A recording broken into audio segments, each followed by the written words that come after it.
Régine, le monument de la musique nous a quittés à l'âge de 92 ans. L'icône des soirées parisiennes qui rameutait tout le gratin a rejoint les étoiles. Toutefois, les dernières semaines de sa vie ne furent pas aussi paisibles que nous l'aurions espéré, après une vie si remplie, de joie comme de larmes.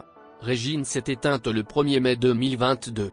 Celle que l'on surnommait la reine de la nuit n'est plus, mais son empreinte reste indélébile. Regina Abramović, dite Régine, est née en Belgique en 1929 d'une famille juive d'origine polonaise. La famille émigre en France 3 ans après sa naissance.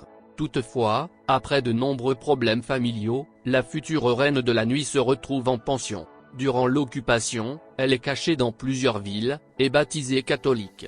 Elle trouve sa voie à Aix-en-Provence, ville du sud dans laquelle elle commence à convoiter le monde de la nuit. Après avoir traîné sa bosse dans les milieux branchés, elle ouvre en 1956 une boîte de nuit, chez Régine, à Saint-Germain-des-Prés. La célèbre auteure Françoise Sagan la baptise alors la reine noire de nos nuits blanches.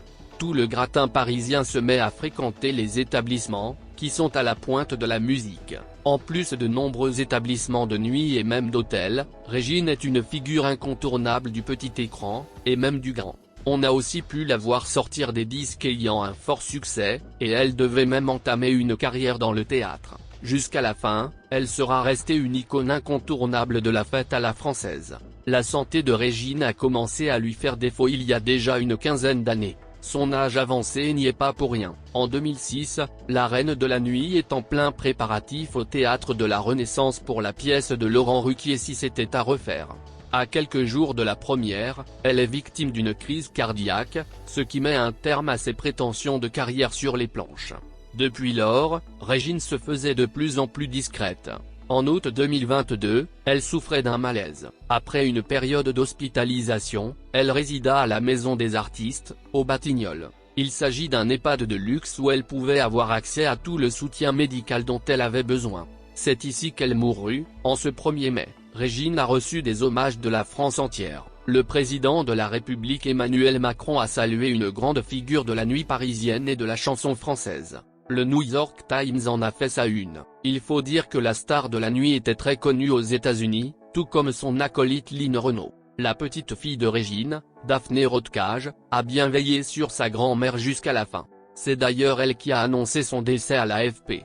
Elle faisait partie de ses quelques proches qui lui ont tenu compagnie dans ces derniers instants. Parmi ses proches, on retrouve également Pierre Palmade, Dominique Dessaignes, Michel Dussara, son fidèle danseur, ou encore Mine Vergès, son habilleuse. Daphné Rodcage a déclaré que Régine pensait de plus en plus à la fin, mais surtout aux personnes qui sont parties avant elle. Sa mère, qu'elle a très peu connue, mais aussi son frère, et son fils Lionel, père de Daphné.